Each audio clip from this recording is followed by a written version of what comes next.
அனைவருக்கும் வணக்கம். நிறைய விஷயங்கள் பேசுறதுக்கு இப்போ நேரம் இல்லை. ஒரு சில விஷயங்கள் மட்டும் எனக்கு இப்போ சரண்யா அவங்க பேசினதுக்கு அப்புறம் ஞாபகம் இருந்த விஷயங்களை சொல்லணும்னு தோணுது. இன்னார் செய்தாரை ஒருத்தர் வர்ணான நன்மையும் செய்துவிட. இயக்குனர் சீனு ராமசாமி அவர்களுடைய படம் தென்மேற்கு பருவகாற்று. அது ரிலீஸ் பண்ணுறதுக்கு கொஞ்சம் டிலே பண்ணுங்க சார், தியேட்டர் நல்லா கிடைக்காது இப்போ அப்படின்னு தம்பி உதயநிதி சொல்லியும் எப்படி ரிலீஸ் பண்ணுறது, எனக்கு சில காரணங்கள்லாம் இருக்கு இல்லையா, டயத்தில் ரிலீஸ் பண்ணலன்னா அவரோட டென்ஷன் என்னவா இருக்கும் தெரியாது. அதில் ரிலீஸ் பண்ணி அது நல்ல பெரிய லெவலில் அது வசூலை சம்பாதிச்சு கொடுக்கல அப்படின்னும் போது ஒரு சின்ன வருத்தத்தில், ஏதோ ஒரு சின்ன வருத்தத்தில் தான் சொல்றது, வருத்தத்தில் சொல்ற வார்த்தைகளுக்கு அர்த்தம் இல்லை.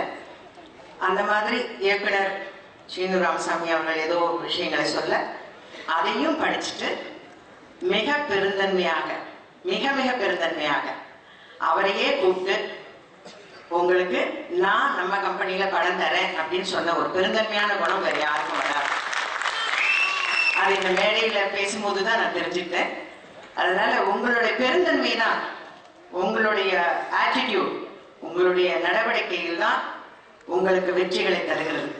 அதுதான் உண்மை. அதே போல நீங்க எல்லாரையும், நாங்க இந்த இசை வெளியீட்டு விழாவுக்கு வந்த அத்தனை பேரையும் ரொம்ப அன்போட உங்க சொந்தக்காரங்களை கூப்பிடுற மாதிரி ஒவ்வொருத்தரையும் அட்ரஸ் பண்ணி நீங்க கூப்பிட்ட விதம், எங்களை வரவேற்ற விதம், இந்த பெருந்தன்மையே உங்களை வந்து மிக மிக மிக உயரத்துல கொண்டு போகும். இதுல எந்த விதமான சந்தேகமும் இல்லை. அதே மாதிரி சரண்யா சொன்ன மாதிரி இயக்குனர் சீனு ராமசாமி அவர்கள் ஒவ்வொரு நடிகர்களையும் அவர் வேலை வாங்கின விதம், இன்னைக்கு விஷ்ணுவை பத்தி இத்தனை பேர் பேசுறாங்க.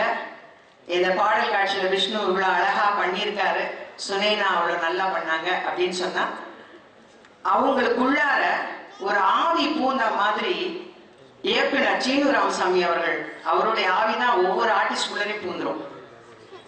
நானெல்லாம் வந்து களிமண் மாதிரி போய் நின்னேன், அவ்வளவுதான் சார் நீங்க என்ன சொல்றீங்க அதை செய்யறேன் அப்படின்னு. நம்ம ஒவ்வொரு தடவை நடிக்கும் போது அவர் அப்ரிஷியேட் பண்ணுவார் பாருங்க, அதுவே வந்து இன்னும் நல்லா பண்ணணும் இன்னும் நல்லா பண்ணணும்னு நமக்கு தோண வைக்கும். அந்த அளவுக்கு அழகா எல்லாரையுமே வேலை வாங்கினாரு. அதுவும் வந்து பிக்னிக் போற நேரமே இல்லை, ஏன்னா உச்சி வெயில், அந்த மாதிரி அக்னி நட்சத்திரத்துல பீச் ஓரத்துல சொல்லணுமா, அதுல நாங்க ஒர்க் பண்ணியிருக்கோம்னா அந்த டயர்டு தெரியாம இருந்ததுக்கு காரணம் அவர் எங்களை வேலை வாங்கின விதம். அதே மாதிரி கேமராமேன் சார் டாப் ஆங்கிள் எல்லாம் போய் உட்காந்துப்பாரு, ஆனா சரியான காத்தடிக்கும், அந்த காத்துல எங்க விழுந்துருவாரு. ஏன்னா அவர் வந்து என்ன மாதிரி கொஞ்சம் குண்டா இருந்தாலாவது விழாம இருப்பாரு, நல்லா ஒல்லியா வேற இருக்காரு, பயந்துட்டே பார்த்துட்டே இருப்பாரு, ஐயோ அங்க விழுந்துட போறாரு. அந்த அளவுக்கு ரொம்ப ஹார்ட் ஒர்க் அவரும் பண்ணாரு. அது அவருடைய ஷார்ட்ஸ்லயே தெரியுது, ஒவ்வொரு பெயிண்டிங் மாதிரி இருக்குது. இந்த அருமையான படத்துல எனக்கு ஒரு சின்ன வேஷம் கொடுத்து, அதுவும் வந்து ஒரு அவசரமா என்னை கூப்பிட்டு அவசரமா கொடுத்த இந்த கேரக்டருக்கு இவ்வளவு தூரம் மதிப்பு கொடுத்ததுக்காக இயக்குனர் சீனு ராமசாமி அவர்களுக்கு இந்த நேரத்துல நான் என்னுடைய நன்றியை தெரிவிச்சுக்கிறேன். நீங்க வருஷத்துக்கு இதே மாதிரி ஒரு 3 படம் எடுங்க சார், இல்ல வேண்டாம் 2 படம் எடுங்க, அது போதும். நீங்க சிறந்த இயக்குனரா வருவீங்க. சீக்கிரத்துல ஓன் ப்ரொடக்ஷன் ஆரம்பிங்க. அதுல சரண்யாவுக்கு மட்டும் இல்ல, எனக்கும் இதே மாதிரி சின்னதா கேரக்டர் கொடுக்க போதும், இது போதும். இந்த 2 சீன் மட்டும் நான் நடிச்சுக்கிட்டே இருக்கேன்.